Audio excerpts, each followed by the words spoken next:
The Book of Habakkuk, chapter 1. This is the message that the prophet Habakkuk received in a vision. How long, O Lord, must I call for help, but you do not listen? Violence is everywhere, I cry, but you do not come to save. Must I forever see these evil deeds? Why must I watch all this misery? Wherever I look, I see destruction and violence.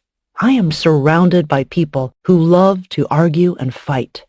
The law has become paralyzed, and there is no justice in the courts. The wicked far outnumber the righteous, so that justice has become perverted. The Lord replied, "Look around at the nations. Look and be amazed, for I am doing something in your own day, something you wouldn't believe even if someone told you about it. I am raising up the Babylonians, a cruel and violent people. They will march across the world and conquer other lands. They are notorious for their cruelty and do whatever they like. Their horses are swifter than cheetahs and fiercer than wolves at dusk. Their charioteers charge from far away. Like eagles, they swoop down to devour their prey. On they come, all bent on violence. Their hordes advance like a desert wind, sweeping captives ahead of them like sand. They scoff at kings and princes and scorn all their fortresses. They simply pile ramps of earth against their walls and capture them. They sweep past like the wind and are gone. But they are deeply guilty, for their own strength is their God. O Lord my God, my Holy One, you who are eternal, surely you do not plan to wipe us out. O Lord, our rock, you have sent these Babylonians to correct us, to punish us for our many sins. But you are pure and cannot stand the sight of evil. Will you wink at their treachery?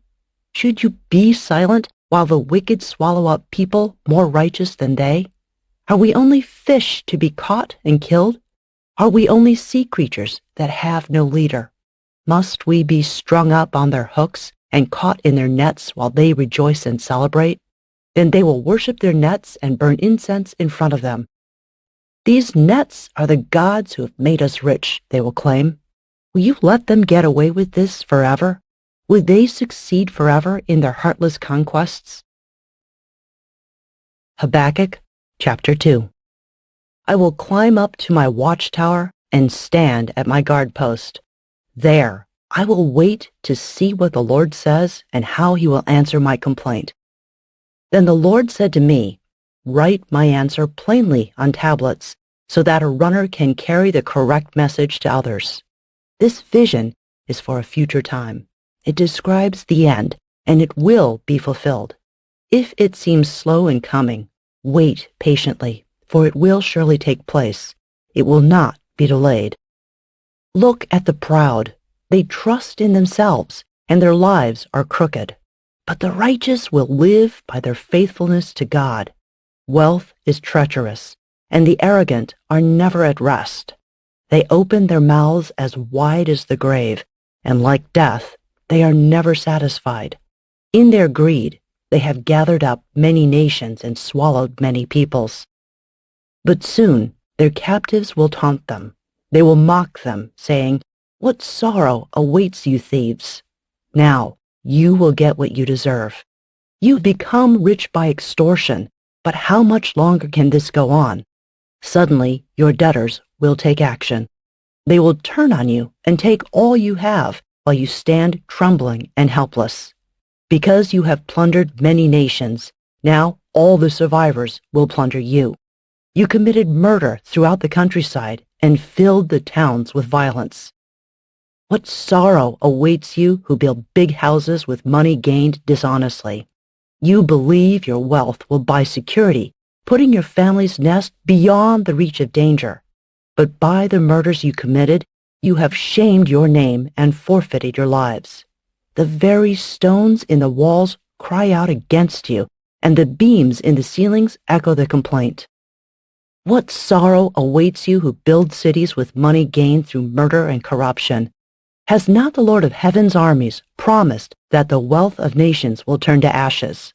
They work so hard, but all in vain. For as the waters fill the sea, the earth will be filled with an awareness of the glory of the Lord. What sorrow awaits you who make your neighbors drunk? You force your cup on them so that you can gloat over their shameful nakedness. But soon it will be your turn to be disgraced. Come, drink, and be exposed.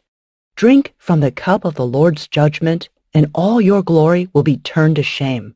You cut down the forests of Lebanon. Now you will be cut down. You destroyed the wild animals, so now their terror will be yours. You committed murder throughout the countryside and filled the towns with violence. What good is an idol carved by man or a cast image that deceives you? How foolish to trust in your own creation, a God that can't even talk. What sorrow awaits you who say to wooden idols, "Wake up and save us." To speechless stone images you say, "Rise up and teach us." Can an idol tell you what to do? They may be overlaid with gold and silver, but they are lifeless inside. But the Lord is in his holy temple. Let all the earth be silent before him. Habakkuk chapter 3. This prayer was sung by the prophet Habakkuk. I have heard all about you, Lord. I am filled with awe by your amazing works. In this time of our deep need, help us again as you did in years gone by. And in your anger, remember your mercy. I see God moving across the deserts from Edom, the Holy One coming from Mount Paran. His brilliant splendor fills the heavens, and the earth is filled with his praise. His coming is as brilliant as the sunrise. Rays of light flash from his hands, where his awesome power is hidden. Pestilence marches before him. Plague follows close behind. When he stops, the earth shakes. When he looks, the nations tremble. He shatters the everlasting mountains and levels the eternal hills. He is the Eternal One. I see the people of Cushan in distress and the nation of Midian trembling in terror. Was it in anger, Lord, that you struck the rivers and parted the sea? Were you displeased with them? No, you were sending your chariots of salvation. You brandished your bow and your quiver of arrows. You split open the earth with flowing rivers. The mountains watched and trembled. Onward swept the raging waters. The mighty deep cried out, lifting its hands in submission.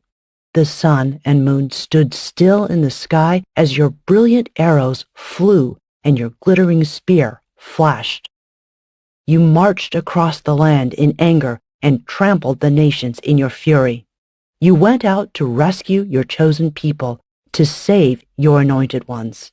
You crushed the heads of the wicked and stripped their bones from head to toe.